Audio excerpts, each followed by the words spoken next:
This podcast is a Radio Mike original production. Head to radiomike.com.au to find out more. 50 years after the events of the final Harry Potter books, and Harry Potter is now headmaster of Hogwarts, ready to usher in a brand new generation of witches and wizards. My name's Radio Mike, and I love Harry Potter. In fact, I love Harry Potter so much that when I was a kid, I wrote an entire series of fan fiction books based on Hogwarts. This is book 1 in that series. Welcome to Harry Potter and the Boys.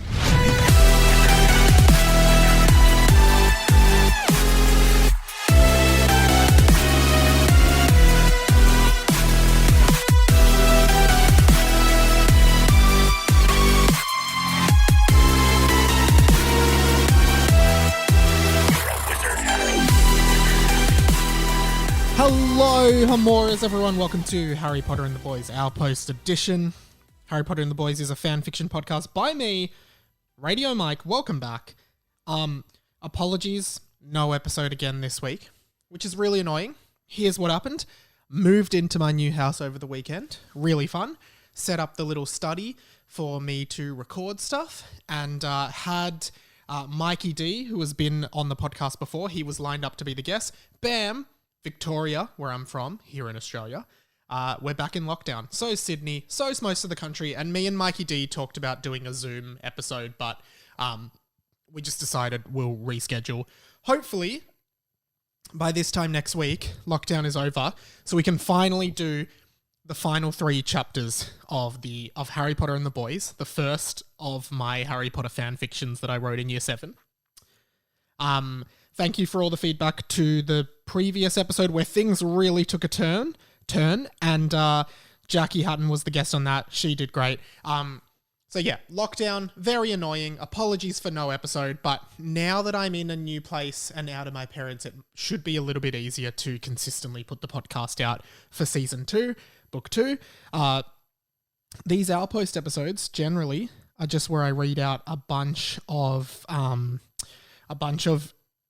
your emails that you have sent into the show. Special shout out to Vivian Kelly from Radio Today, which is a radio publication website in the radio industry where they post a radio-based news. And there is a weekly podcast newsletter that they put out to all subscribers. I'm actually not subscribed, so I only received this via screenshot, but I have been featured. Well, this podcast has been featured in the Radio Today podcast newsletter.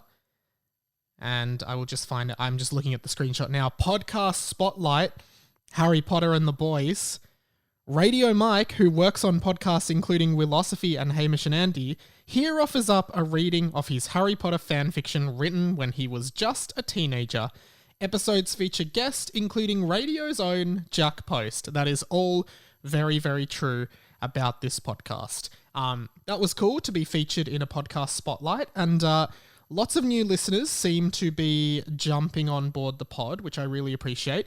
The last chapter, as I said, huge bombshell, The Man with No Anus, where we find out finally, once and for all, that Mr. Charger does in fact have Voldemort on his anus. Absolutely crazy stuff. Lots of people commenting on the fact that I revealed in the last chapter with Jackie that I have Stormtrooper undies. That is true. No, yeah, Stormtrooper and dinosaur undies, I do. I am wearing the Stormtrooper ones right now. Put that in your heads. I'm sure that's a sexy image. Al came in from Angus Weller. Hey mate, I forgot to send in my Al last week. I was caught up in work. And he spelt caught as in like a tennis court or a court of law. Not sure if that was intentional or not, but thank you for writing in. That's not the end of the email, by the way. It does continue. The sarcasm by Michael is the best. Michael, a very sarcastic character in the book, as we've seen. I just went and saw the Harry Potter musical. Now, by the Harry Potter musical, I think he means the play Harry Potter and the Cursed Child, because this was sent just before lockdown started. So I think he means the play, which is currently in Melbourne. I was most impressed by the way they changed, like with the polyjuice potion and the change into different people. That's great.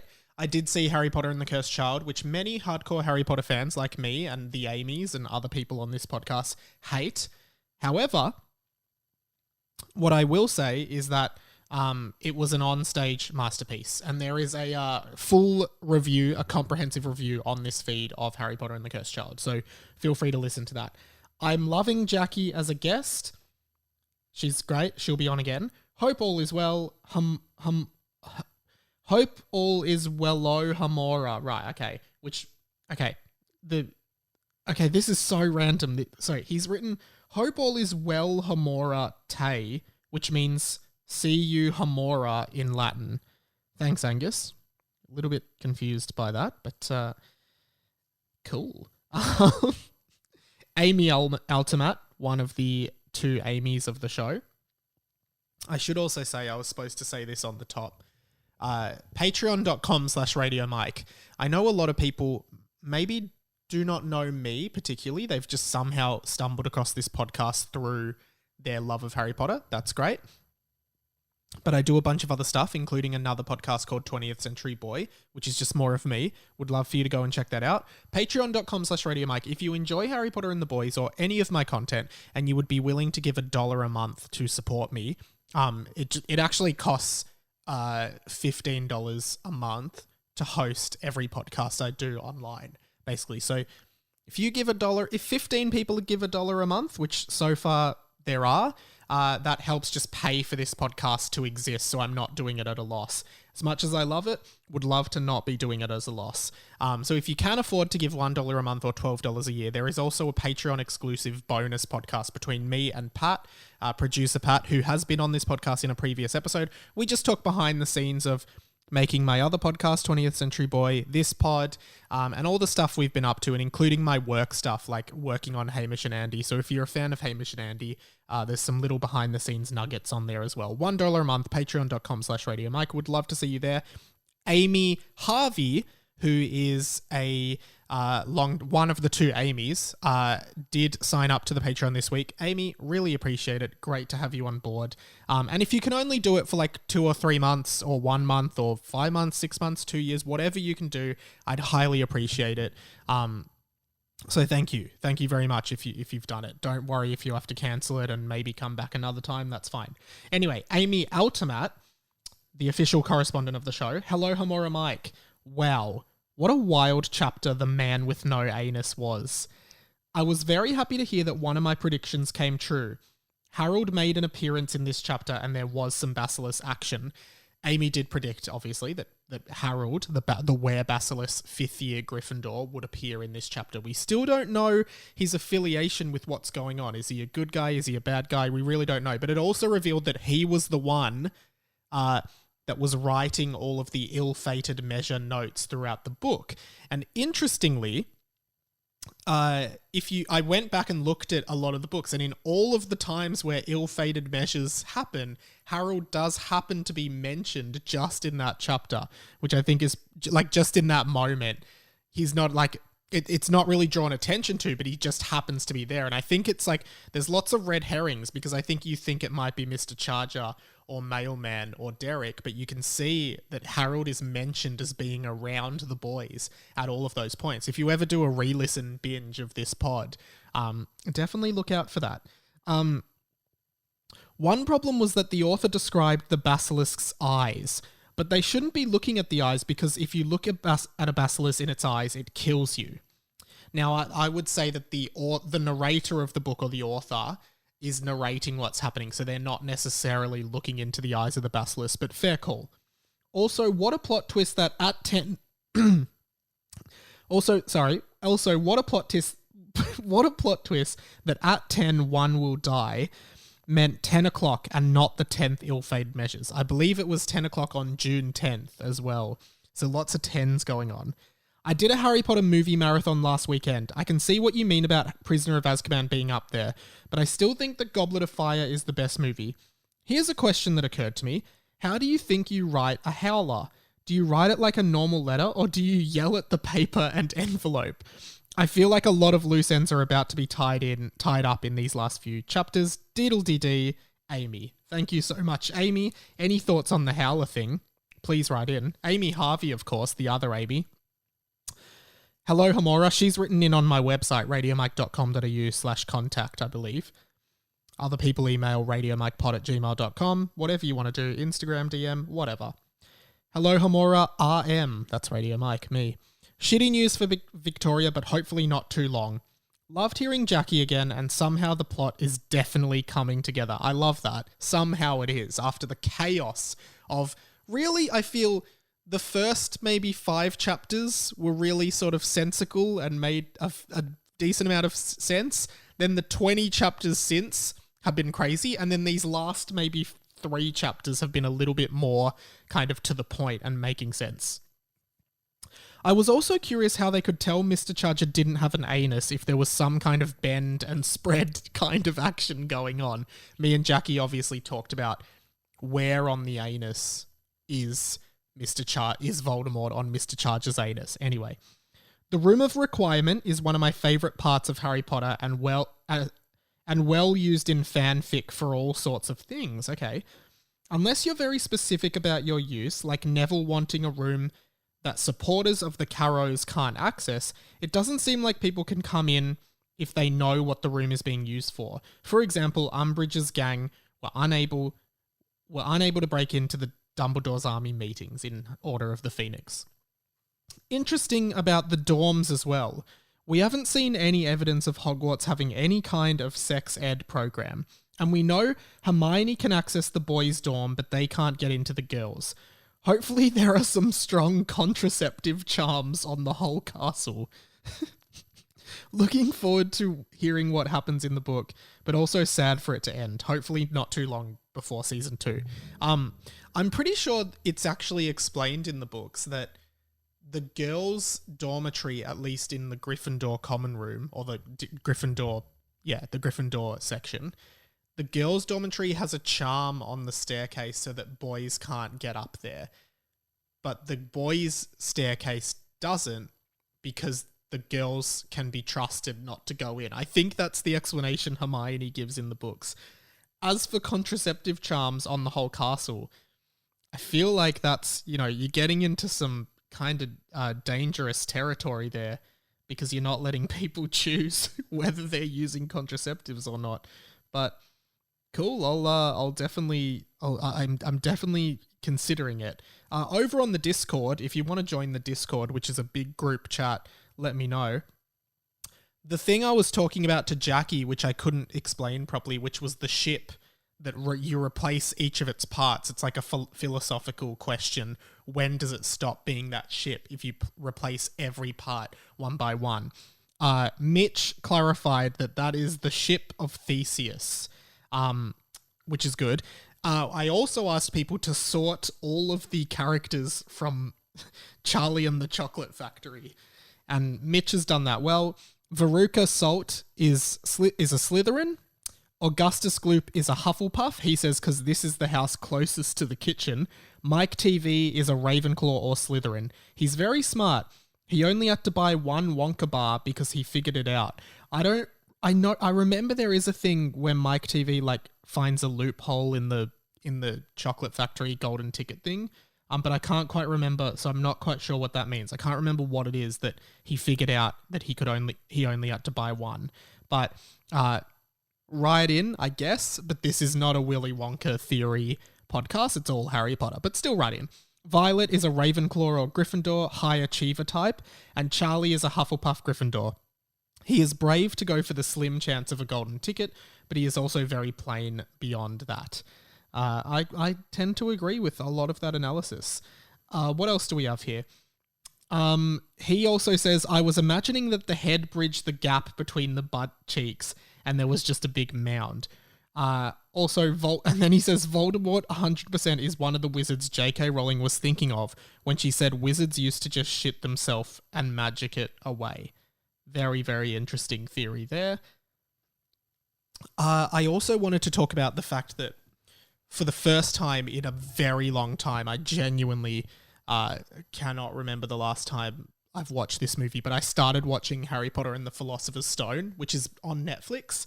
And was this movie always 3 hours? It is literally a 3-hour movie. So I've been watching it in parts because I just haven't had time to sit down and watch it for 3 hours. For whatever reason, I thought it was like a 90-minute movie. Apparently it's a 3-hour movie. So the last part I think I was up to from memory, I got to the first Quidditch match, and then I think I got to the troll in the dungeon. They did that. And, oh yeah, it's the last scene I turned it off at was when Harry and Ron are playing wizard's chess in the Great Hall. And Hermione's like, you can help Harry look for information on Nicholas Flamel over Christmas.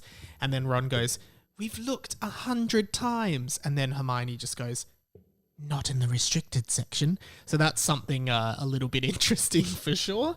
And I can't wait to finish it. It's really good. It's so nostalgic, but I just genuinely think it's a pretty good movie. And honestly, the acting is nowhere near as bad as people think. I actually think most of the child actors in this movie do a pretty good job. Actually, I think they all do a pretty good job. I don't think any of them are really bad actors.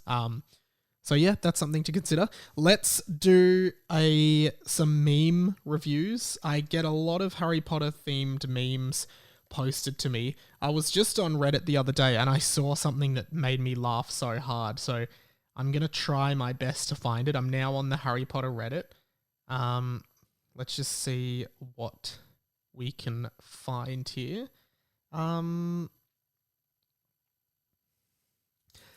Okay, this is like a funny meme template that seems to be like, what if dialogue in Harry Potter went a different way? So we're in Philosopher's Stone. We're on platform 9 3/4. There's a few squares. The first square is Harry watching the Weasleys run through to platform 9 3/4. We all know the scene. And he's looking at Molly Weasley and he says, could you tell me how to get onto the platform? But here he just says, could you tell me how to... And then Molly's just saying, nope. And then it just goes directed by Chris Columbus. And then similarly for Chamber of Secrets, Dobby is in Harry's room and he's saying, Harry Potter cannot go back to Hogwarts. And Harry's saying, you're right, Dobby. I should stay with the Dursleys. Column 3, directed by Chris Columbus.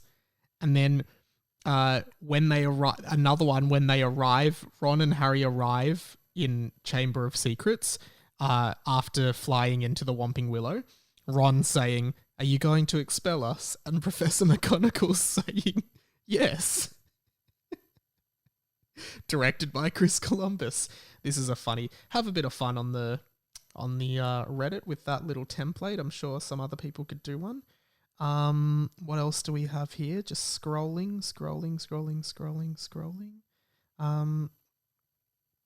Here's a great one. It's the iconic "You're a wizard, Harry" scene. It's Hagrid going, "You're a unit of power, Harry," and then Harry's saying, "I'm a what?" As in a what? WATT, a unit of power. So that's a little I guess you could say that's like, you know, play a bit of wordplay. And then this was the one that made me laugh a lot. I've just found it. So it's Harry and Fawkes the Phoenix, and Fawkes is looking at Harry, and the caption is, "Harry, bring me a burger and fries," followed by, "That's an order." And then the third panel is the title card for Harry Potter and the Order of the Phoenix. That's very funny. I enjoy that very much. All right, guys, that is the end of this week's Our Post. I'm really hoping we can get the next 3 weeks, have the final 3 episodes, and then get into season 2 as soon as possible. If you want to write in or send in now, radiomikepod@gmail.com, radiomike.com.au/contact. Remember, patreon.com/radiomike if you want to support the show. That'd be amazing. And I will see you for the next chapter. Thanks, guys. Bye-bye.